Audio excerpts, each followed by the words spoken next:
வணக்கம். ஆசானின் தமிழே வெல்லும் 10க்கு 10 क्वेश्चनோட அடுத்த செட் வந்து பார்க்கலாம். இன்னைக்கு நம்ம என்ன பார்க்க போறோம் அப்படினு பாத்தீங்கன்னா 7th ஸ்டாண்டர்டோட முக்கியமான 10 கேள்விகள் வந்து பார்க்குறோம். கேள்விகள் வித் நிறைய ஃபேக்ட்ஸோட இன்னைக்கு உள்ள क्वेश्चனை வந்து ஸ்டார்ட் பண்ணிடலாம். ஓகே, ஃபர்ஸ்ட் क्वेश्चन பார்ப்போம். தமிழகத்தின் முதல் அரசவை கவிஞராக விளங்கியவர் யார் அப்படின்னு கேட்டிருக்காங்க. இதோட சரியான விடை நம்ம கண்ண மூடிட்டு ஆன்சர் பண்ணிடுவோம். நாமக்கல் கவிஞர். அவரோட நூல்வெளி என்ன அப்படின்னு பாருங்க. இப்பாடலின் ஆசிரியரை நாமக்கல் கவிஞர் அப்படின்னு வந்து சொல்லுவாங்க. அந்த பாடலோட ஆசிரியர் அப்படின்னு சொல்லி அதை நீங்கள் பாடல் வரிகள் நல்லா தெளிவாக படிச்சுக்கணும். நெக்ஸ்ட் தமிழறிஞர், கவிஞர், விடுதலை போராட்ட வீரர் அப்படிங்கிற பல பன்முக தன்மை கொண்டவர், பன்முகங்களை கொண்டவர் தான் இந்த நாமக்கல் கவிஞர் அவர்கள். இவர் காந்தியடிகளின் கொள்கையால் ஈர்க்கப்பட்டு காந்தியத்தை பின்பற்றியார். இவரை காந்திய கவிஞர் அப்படின்னு சொல்லி வேறு பெயரால் அழைக்கப்படுகின்றார். இவர் தமிழகத்தின் முதல் அரசவை கவிஞராக விளங்கியவர். மலைக்கல்லன், நாமக்கல் கவிஞர் பாடல்கள், என் கதை, சங்கொலி இதெல்லாம் இவருடைய முக்கியமான பாடல்களாக பல நூல்களை இவர் வந்து இயற்றியுள்ளார். கத்தியின்றி ரத்தமின்றி யுத்தம் ஒன்று வருகுது, சத்தியத்தின் நித்தியத்தை நம்பும் யாரும் சேருவீர் அப்படின்னு சொல்லி விடுதலை வேட்கையை தூண்டக்கூடிய பாடலை இயற்றியவர் நாமக்கல் கவிஞர் அவர்கள்தான். உப்பு சத்தியாகிரகத்துக்கு போகும்போது இந்த பாடல்களை பாடிதான் அவங்க வந்து தங்களோட பயணத்தை தொடங்கினார்கள். ஓகேவா? சரி, நெக்ஸ்ட் क्वेश्चन வந்து பார்ப்போமா? அடுத்த கேள்வி ஒரு பழமொழி 400 தொடர்பான ஒரு கேள்வி வந்து கொடுத்துருக்காங்க. இந்த பாடல் வந்து எது தொடர்பானது? 8 தொகை நூல்களுள் ஒன்று அப்படின்னு சொல்லி கூற்று வந்து கொடுக்கப்பட்டிருக்கு. ஓகே, பழமொழி 400 அப்படிங்கிற நூல் வந்து எந்த 8 தொகை நூல்களுள் ஒன்று அப்படின்னு சொல்லியிருக்காங்க. இது வந்து 8 தொகை நூலா? இது வந்து 14 கீழ்கணக்கு நூலை சார்ந்தது. அப்போ 8 தொகை அப்படிங்கிறது 14 மேல் கணக்கு நூலை சார்ந்தது. ஓகேவா? அப்போ 14 மேல் கணக்குல என்ன 2 வகை இருக்கு? ஒன்று 10 பாட்டு, இன்னொன்று 8 தொகை அப்படிங்கிறது இருக்கு. நமக்கு கொடுத்துருக்கிறதுல பழமொழி 400 அப்படிங்கிறது 14 கீழ்கணக்கு நூல்களில் இருக்கக்கூடிய 18 நூல்களுள் ஒன்று. ஓகேவா? சரி, இந்த 18 நூல்களுள் அறநூல்களாக கருதப்படக்கூடியது மொத்தம் 11 நூல்கள் வந்து இருக்கு. அதுல முதலாவதாக வைத்து பாடப்படக்கூடிய நூல் என்னன்னா அறநூல். என்னன்னா அது வந்து திருக்குறள். இரண்டாவது நூல் அது நாலடியார். பழமொழி 400 அடுத்தது காரணம் பாருங்க. இந்நூல் 400 பாடல்களையும் ஒவ்வொரு பாடலின் இறுதியிலும் பழமொழி இடம் பெற்றிருப்பதால் இது பழமொழி 400 என பெயர் பெற்றது. ஓகே, இது சரிதான். அப்போ ஆன்சர் என்னது? கூற்று தவறு, காரணம் சரி. Answer D. ஓகேவா? சரி, கீழே பார்ப்போம். நூல்வெளி. பழமொழி நூலின் ஆசிரியர் யாரு? முன்றுரை அரையனார். ரொம்ப ரொம்ப முக்கியமான ஒரு ஃபேக்ட். இவருடைய காலம் கிபி 4ஆம் நூற்றாண்டு. பழமொழி நூலின் ஆசிரியர் கடவுள் வாழ்த்து பாடல் மூலம் இவர் சமண சமயத்தை சேர்ந்தவர். அப்போ இதில் 3 ஃபேக்ட் என்னது? முன்றுரை அரையனார், 4ஆம் நூற்றாண்டு, சமண சமயத்தை சார்ந்தவர். அடுத்து இது 14 கீழ்கணக்கு நூல்களில் ஒன்று. 400 பாடல்களை கொண்டது. 14 கீழ்கணக்கு 400 பாடல்களை கொண்டது. இப்பாடலின் இறுதியிலும் பழமொழி இடம் பெற்றிருப்பதால் இது பழமொழி 400 என அழைக்கப்படுகின்றது. ரொம்ப ரொம்ப முக்கியமான ஒரு நூல்வெளி மற்றும் பாடல். ஓகேவா? சரி, நெக்ஸ்ட் क्वेश्चन பார்ப்போமா? கீழ்கண்டவற்றுள் தமிழின் கிளை மொழிகளுள் ஒன்று எது அப்படின்னு வந்து கேட்டிருக்காங்க. தமிழின் கிளை மொழி என்னது? உருதுவா? கிடையாது. இந்தி கிடையாது. ஆங்கிலம் கிடையாது. அப்போ இது சரியான விடை மலையாளம் தான் வந்து கிளை மொழிகளுள் ஒன்று. அப்போ ஒரே மொழியை பேசும் கிளை மொழினா என்னன்னு ஃபர்ஸ்ட் தெரிஞ்சுக்கலாம். ஒரே மொழியை பேசும் மக்கள் வெவ்வேறு இடங்களில் வாழ்வது உண்டு. வாழும் இடத்தின் நில அமைப்பு, இயற்கை தடைகள் போன்றவற்றின் காரணமாக அவர்கள் பேசும் மொழியில் சிறிது சிறிதாக மாற்றங்கள் ஏற்படும். அவர்களுக்கு இடையேயான தொடர்பு குறையும் போது இம்மாற்றங்கள் மிகுதியாகி புதிய மொழியாக பிரியும். அவ்வாறு உருவாகும் புதிய மொழியை தான் என்ன சொல்றாங்க? கிளை மொழின்னு சொல்றாங்க. அப்ப தமிழ்ல இருக்கக்கூடிய இருந்து பிரிந்து போன கிளை மொழிகள் எதெல்லாம்? கன்னடம், தெலுங்கு, மலையாளம் முதலிய திராவிட மொழிகள் தமிழில் இருந்து பிரிந்து சென்ற கிளை மொழிகள் ஆகும். ஓகேவா? அப்போ நம்ம தமிழ்ல இருந்து பிரிந்து சென்ற மொழி அது வந்து கொஞ்சம் நாள்பட அதுக்கும் இதுக்கும் வந்து நிறைய வந்து தொடர்பு இல்லாமல் போனதுனால அது வந்து ஒரு புதிய மொழியாக பிறக்கிறது. ஓகேவா? அதுதான் கிளை மொழி. நெக்ஸ்ட் क्वेश्चन பார்ப்போமா? சாகித்ய அகாடமி விருது பெற்ற பாரதிதாசனின் நூல் எது அப்படின்னு கொடுத்துருக்காங்க. இதெல்லாம் நமக்கு வந்து ரொம்ப ஈஸியாக ஆன்சர் பண்ணக்கூடிய ஒரு கேள்வி. பிசிராந்தையார் அப்படிங்கிறது தான் இந்த சாகித்ய அகாடமி விருது பெற்ற பாரதிதாசனின் நூல். அப்போது இவரோட நூல்வெளி என்னன்னு பார்க்கலாம். கவிஞர், இதழாளர், தமிழாசிரியர், நிறைய பன்முக திறமைகள் கொண்டவர் தான் பாரதிதாசன் அவர்கள். இவர் கவிதை, கதை, கட்டுரை, நாடகம் இவற்றை படைப்பதில் வல்லவர். இதே போல் பாண்டியன் பரிசு, குடும்ப விளக்கு, இசை அமுது, இருண்ட வீடு, கண்ணகி, புரட்சி காப்பியம் பல நூல்களை இவர் இயற்றியுள்ளார். அதுக்கடுத்து இவர் இயற்றிய பிசிராந்தையார் என்னும் நாடக நூல். அப்போ இப்படி கூட கேட்கலாம், பிசிராந்தையார் அப்படிங்கிறது என்ன நூல்? நாடக நூல். அதுவும் தெளிவாக தெரிஞ்சுக்கணும். நாடக நூலுக்கு சாகித்ய அகாடமி விருதுகள் வழங்கப்பட்டது. அதுக்கப்புறம் இந்த நூல்வெளி இருக்கக்கூடிய பாடலையும் தெளிவாக பார்த்துக்கணும். அந்த பாடல் வரிகளை கொடுத்து அது எந்த இதுலேருந்து எடுக்கப்பட்டதுன்னு கேட்டால் அது பாரதிதாசன் கவிதைகள் என்னும் தொகுப்பில் இருந்து தமிழ் பேரு என்னும் தலைப்பில் உள்ள பாடலிலிருந்து எடுக்கப்பட்டது. இப்படி கூட கேள்விகள் கேட்கலாம். ஓகேவா? சரி, நெக்ஸ்ட் क्वेश्चन பார்ப்போமா? தமிழிசை காவலர், அதுக்கடுத்து குற்றால முனிவர் என பாராட்டப்பட்டவர் யார் அப்படின்னு கேட்டிருக்காங்க. இதெல்லாம் யாரு? தமிழிசை காவலர், குற்றால முனிவர்னாலே TKC அப்படின்னு சொல்லப்படக்கூடிய TK சிதம்பரனார் அவர்கள். ஓகேவா? சரி, ஃபர்ஸ்ட் என்னது? TKC என அழைக்கப்படும் TK சிதம்பரனார். என்ன தொழில் செய்தார்? வழக்கறிஞர் தொழில் செய்தவர். ரொம்ப ரொம்ப முக்கியமானது இது. முன்னால் ஸ்டேட்மெண்ட் பேஸ்டு கொஸ்டின்ல கேட்கறதுக்கு வாய்ப்புகள் அதிகமாக இருக்கு. தமிழ் எழுத்தாளராகவும் திறனாய்வாளராகவும் புகழ் பெற்றவர். ரசிகமணி என சிறப்பிக்கப்பட்டவர். ரொம்ப ரொம்ப முக்கியமான ஒரு ஃபேக்ட். TKC தான் ரசிகமணி அப்படின்னு சொல்லுவோம். இவர் தமது வீட்டில் வட்டத்தொட்டி என்னும் பெயரில் இலக்கிய கூட்டங்கள் நடத்தி வந்தவர். அதுவும் ரொம்ப ரொம்ப முக்கியமான ஒரு ஃபேக்ட். இவர் கடித இலக்கியத்தின் முன்னோடி, தமிழிசை காவலர், வளர்த்தமிழ் ஆவலர், குற்றால முனிவர் என பலவாறாக புகழப்படுகின்றார். ஓகேவா?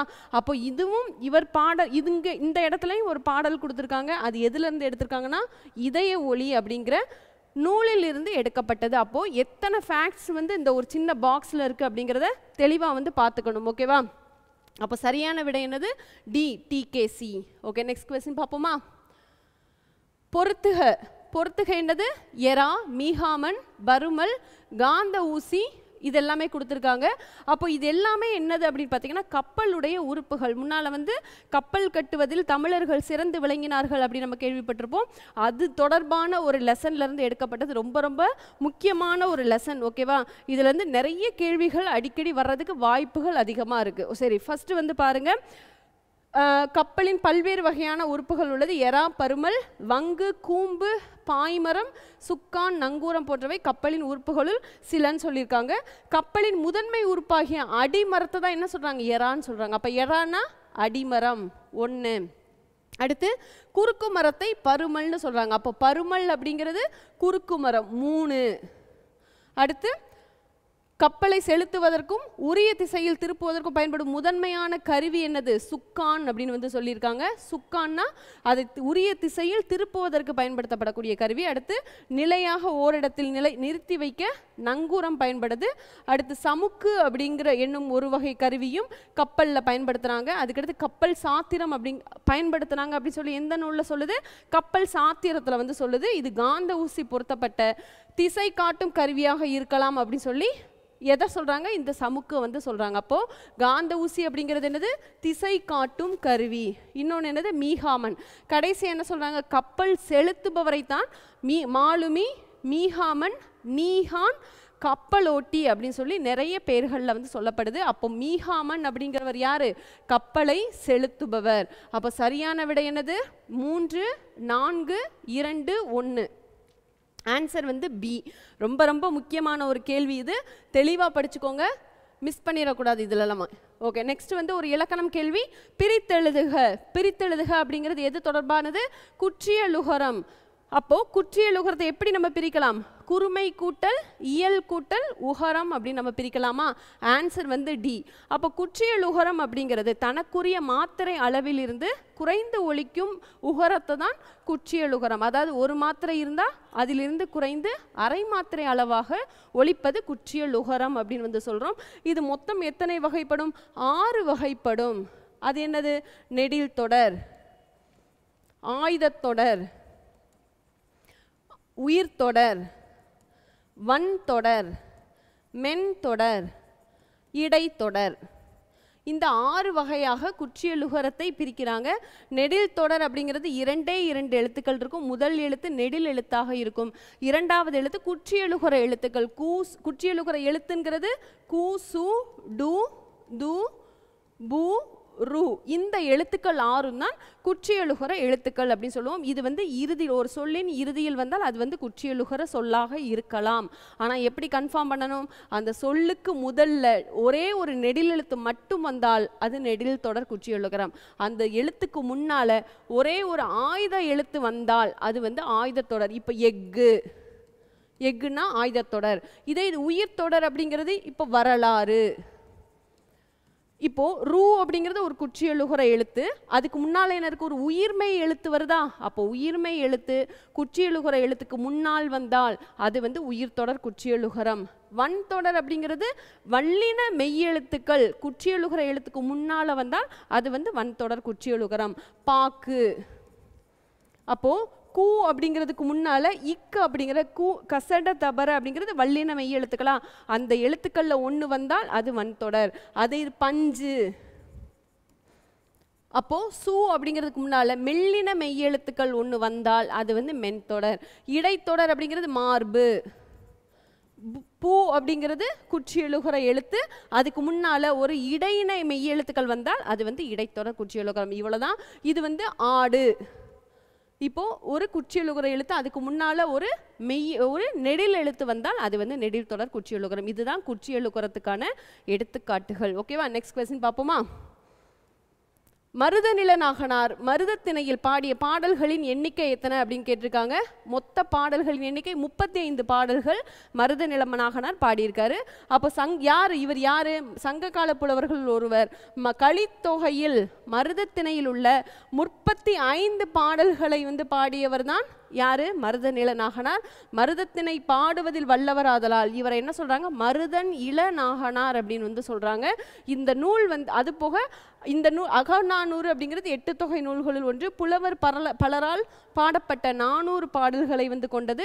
இந்நூலினை நெடுந்தொகை என்றும் அழைப்பர். இந்நூலில் 250 அந்த பாடல் எத்தனாவது பாடல்னா 255வது பாடல். ஆனால் நமக்கு வந்து தேவையான ஃபேக்ட் என்னது? மருதநில நாகனார் எத்தனை பாடல் பாடியிருக்காரு? அவர் எந்த திணையை பாடுவதில் வல்லவர்? அகநானூறு எந்த நூலை சார்ந்தது? அதுக்குள்ள எத்தனை நூல்கள் இருக்கு? அதோட வேறு பெயர். ரொம்ப ரொம்ப முக்கியமான ஒரு ஃபேக்ட். ஓகேவா? சரி, நெக்ஸ்ட் क्वेश्चन வந்து பார்க்கலாம். தமிழ் தென்றல் என அழைக்கப்படுபவர் யார் அப்படின்னு வந்து கேட்டிருக்காங்க. நமக்கு ஆட்டோமேட்டிக்காக தெரிஞ்சிடும். தமிழ் தென்றல்னால யாரு? திருவி கல்யாண சுந்தரனார் அவர்கள். இவரோட நூல்வெளி அப்படின்னு பார்த்தோம்னா இவர் வந்து திருவி கல்யாண சுந்தரனார். இது கூட கேள்விகள் வந்து கேட்டிருக்காங்க முன்னால. இதோட விரிவாக்கம் தெரிஞ்சுக்கணும். திருவாரூர் விருத்தாச்சலனார் மகனார் கல்யாண சுந்தரனார். அப்போ இவருடைய தந்தை பெயர் தான் விருத்தாச்சலனார். அவர் எந்த ஊரை சார்ந்தவர்? திருவாரூரை சார்ந்தவர். தெளிவாக படிச்சுக்கணும். அதுதான் திருவிக்கா. பெற்றோர் யாரு? விருத்தாச்சலனார் சின்னம்மையார். இவர் எங்கே பிறந்தார்? காஞ்சிபுரம் மாவட்டத்தில் உள்ள துள்ளத்தில் பிறந்தாரு. இந்த துள்ளம் தான் தற்போது என்னன்னு சொல்றாங்க? தண்டலம் என அழைக்கப்படுகிறது. இந்த ஊர் எங்க இருக்கு அப்படின்னு பார்த்தீங்கன்னா சென்னைக்கு அருகில் உள்ள போரூரில் உள்ளது. எந்த ஊர்? தண்டலம் அப்படிங்கிற ஒரு ஊர். நெக்ஸ்ட் என்னது?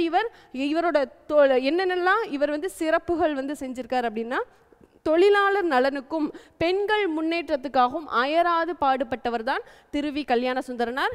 இவர் மேடை தமிழுக்கு இலக்கணம் வகுத்து தமிழ் நடையை போற்றி தமிழ் தென்றல் என சிறப்பிக்கப்படுகின்றார். மேடை தமிழுக்கு இலக்கணம் வகுத்தவர் அப்படின்னாலும் அது வந்து திருவிக்கா தான். ஓகேவா? சரி, நெக்ஸ்ட் क्वेश्चन பார்க்கலாம். ஓகே, இது வந்து ஒரு கூற்று கேள்வி. நாலடியார் தொடர்பான ஒரு கேள்வி. கீழ்கண்ட கூற்றுகளை ஆராய்க. நாலடியார் சமண முனிவர்கள் பலரால் பாடப்பட்ட ஒரு நூல் அப்படின்னு வந்து சொல்லியிருக்காங்க. ஓகே, இது வந்து சரிதான். அடுத்து இந்நூல் 14 கீழ்கணக்கு நூலை சார்ந்தது. ஓகே, இதுவும் சரி. 400 ஆசிரியப்பாக்களால் ஆனது. இது வந்து 400 வெண்பாக்களால் ஆனது. ஓகேவா? வெண்பா. தமிழில் இருக்கக்கூடிய பாக்கள் மொத்தம் 4. வெண்பா, ஆசிரியப்பா, களிப்பா, வஞ்சிப்பா. ஒவ்வொரு நூலும் ஒவ்வொரு பாக்களால் இயற்றப்பட்டது. அதில் நாலடியார் அப்படிங்கிறது வெண்பாக்களால் இயற்றப்பட்டது. அடுத்து திருக்குறள் போன்ற அறம் பொருள் இன்பம் எனும் முப்பால் பகுப்பு கொண்டது. ஓகே, இதுவும் சரி. அப்போ என்னது? அறத்துப்பால், பொருட்பால், இன்பத்துப்பால் அப்படின்னு வந்து 3ஆ வந்து பிரிக்கிறாங்க. அறத்துப்பால் அப்படிங்கிறது 13 அதிகாரங்கள், பொருட்பால் 24 அதிகாரங்கள், இன்பத்துப்பால் அப்படிங்கிறது 3 அதிகாரங்கள். மொத்தம் 40 அதிகாரங்கள் நாலடியாரில் வந்து காணப்படுது. ஓகேவா? சரி, இதோட நூல்வெளி அப்போ சரியான விடை என்னது? 1, 2, 4 வந்து சரி, 3 தவறு. ஆன்சர் வந்து டி. நாலடியார் சமண முனிவர்களால் பலரால் பாடப்பட்ட நூல். இந்நூல் 14 கீழ்கணக்கு நூலை சார்ந்தது. இது வந்து ஒரு அறநூல் அப்படின்னு நம்ம சொன்னோம் இல்லையா? திருக்குறளுக்கு அடுத்ததாக வைத்து பாடப்படக்கூடிய ஒரு அறநூல் என்னன்னா அது வந்து நாலடியார். ஓகே, நெக்ஸ்ட் 400 வெண்பாக்களால் பாடப்பட்டது. இதுதான் சரி. அடுத்து 4 அடி 400 வேளாண் வேதம் என பல பெயர்களால் இது அழைக்கப்படுகிறது. அறம் பொருள் இன்பம் எனும் முப்பால் பகுப்பு கொண்டது.